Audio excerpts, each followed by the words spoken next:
வணக்கம் தலைவா, அனைவருக்கும் இனிய வணக்கம். இன்றைக்கி நம்ம இந்த வீடியோவில் இதை பற்றி பார்க்க போகிறோம் அப்படின்னு பார்த்தீங்கன்னா, டிஎன்பிஎஸ்சி குரூப் 4 உடைய முடிவுகள் எப்பொழுது வெளியிட போகிறாங்க, இது குறித்து முக்கியமான தகவல்களை இந்த வீடியோ பதிவில் நம்ம பார்க்கலாம். குரூப் 4 உடைய முடிவுகள் அதிகாரப்பூர்வ அறிவிப்பாக நமக்கு பார்த்திங்கன்னா அக்டோபர் மாதத்தில் வெளியிட்டு ஆகுவோம் அப்படின்றத நமக்கு தெளிவாக டிஎன்பிஎஸ்சி உடைய வாரியத்திலேருந்தே நமக்கு அப்டேட் எல்லாமே கொடுத்துட்டாங்க. ஸோ இது எல்லாமே நம்ம ஜட்ஜ் பண்ணி பார்க்குறப்ப இந்த குரூப் 4 உடைய முடிவுகள் எப்பொழுது வெளியாகும் அப்படின்றது தான் ரொம்ப எல்லாருக்குமே ஒரு கேள்விக்குறியாக இருக்குது. ஸோ டிஎன்பிஎஸ்சியை பொறுத்த வரைக்கும் குரூப் 4ல் ரொம்ப அதிரடி காட்டிட்டு தாங்க இருக்குது. நாளுக்கு நாள் குரூப் 4 உடைய ரிசல்ட்டு. ஸோ இது குறித்து தாங்க அதிகபூர்வமான மக்கள் பார்த்திங்கன்னா வெயிட் பண்ணிகிட்டு இருக்காங்க. எப்போ ரிசல்ட் வெளியிட போகிறாங்க, எப்போ ரிசல்ட் ஏன்னா 18 லட்சம் பேர் பார்த்திங்கன்னா தேர்வு எழுதிட்டு குரூப் 4 உடைய ரிசல்ட்டுக்காக காத்துக்கிட்டு இருக்காங்க. ஸோ இவர்களுக்கு பார்த்திங்கன்னா டிஎன்பிஎஸ்சி பார்த்திங்கன்னா ஒரு மகிழ்ச்சியான செய்தியை விரைவில் இவர்களுக்காகவே கொடுக்க இருக்குங்க.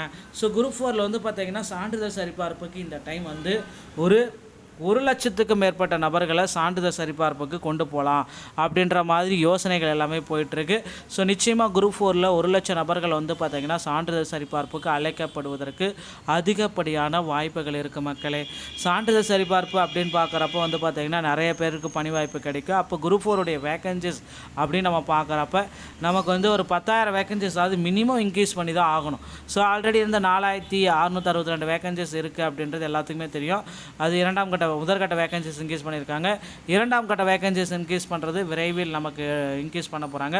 ஸோ அந்த வேக்கன்சிஸ்லேயும் பார்த்திங்கன்னா நமக்கு அதிக அளவில் வேக்கன்சிஸ் இருக்கும் அப்படின்றத நிச்சயமாக நம்ம எதிர்பார்க்கலாம். ஸோ கண்டிப்பாக தீபாவளிக்கு முன்னரே பார்த்திங்கன்னா டோல் ஃப்ரீலையும் குரூப் 4 உடைய ரிசல்ட்டை நாங்கள் வெளியிடுவோம் அப்படின்ற மாதிரி எதிர்பார்க்குது. ஸோ வரப்போகுது இந்த குரூப் 4 உடைய ரிசல்ட்டுங்க. புதிய அப்டேட்டு டிஎன்பிஎஸ்சி சார்பாக விரைவில் பப்ளிஷ் பண்ண போகிறாங்க. ஸோ நீங்கள் பார்த்திங்கன்னா குரூப் 4 உடைய தேர்வுகளுக்கு உங்களை நீங்களே தயார்படுத்தி கொள்ளுங்கள்.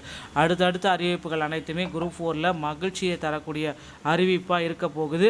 ஸோ குரூப் 4ல் இந்த கட் ஆஃப் உங்களுக்கு வந்துருச்சு அப்படின்னா நிச்சயமாக பணி வாய்ப்பு உங்களுக்கு உறுதியாக கிடைக்கும் அப்படின்றத எந்த கட் ஆஃப்பும் நம்ம சொல்லிடுறேன். ஸோ ஓசி கேட்டகரிக்கு பார்த்திங்கன்னா 150 மார்க்கு, பிசி கேட் கம்யூனிட்டிக்கு பார்த்திங்கன்னா 140 மார்க்கு, எம்பிசி மற்றும் டிஎன்சி கேட்டகரிக்கு பார்த்திங்கன்னா 135 மார்க்கு. ஸோ எஸ்சி கேட்டகரிக்கு பார்க்குறப்போ 125, எஸ்டி கேட்டகரி பார்க்குறப்போ 120, PWD ex serviceman, transgender, destitute, NCC, sports இந்த மாதிரி கேட்டகரி பார்க்குறப்ப 100 இருந்தாலே போதுங்க. ஸோ இது பிசி முஸ்லீம் கேட்டகரி நம்ம பார்க்குறப்போ 143ங்க. ஓகேங்களா? ஸோ இந்த ரேஷியோ இருந்தாலே போதும். குரூப் 4ல் பணி வாய்ப்பு நிச்சயமாக உங்களுடைய கதவு தேடி தட்டும் அப்படின்றத நம்ம எதிர்பார்க்கலாம். ஸோ குரூப் 4ல் ரிசல்ட்டை பார்க்க உங்களை தயார்படுத்தி கொள்ளுங்கள். ரிசல்ட்டு எப்பொழுது வேண்டுமானாலும் வெளியிடப்படலாம். ரிசல்ட் வெளியீட்டுக்காக தயாராக இருங்கள். மேலும் இந்த மாதிரி டிஎன்பிஎஸ்சி சம்மந்தப்பட்ட செய்திகள் அனைத்தையும் உடனுக்குடன் நீங்கள் பெற நம்முடைய சேனலோடு இணைந்திருங்கள். மீண்டும் ஒரு நல்ல தகவலோடு நான் உங்களை சந்திக்கிறேன். நன்றி, வணக்கம், தேங்க்யூ.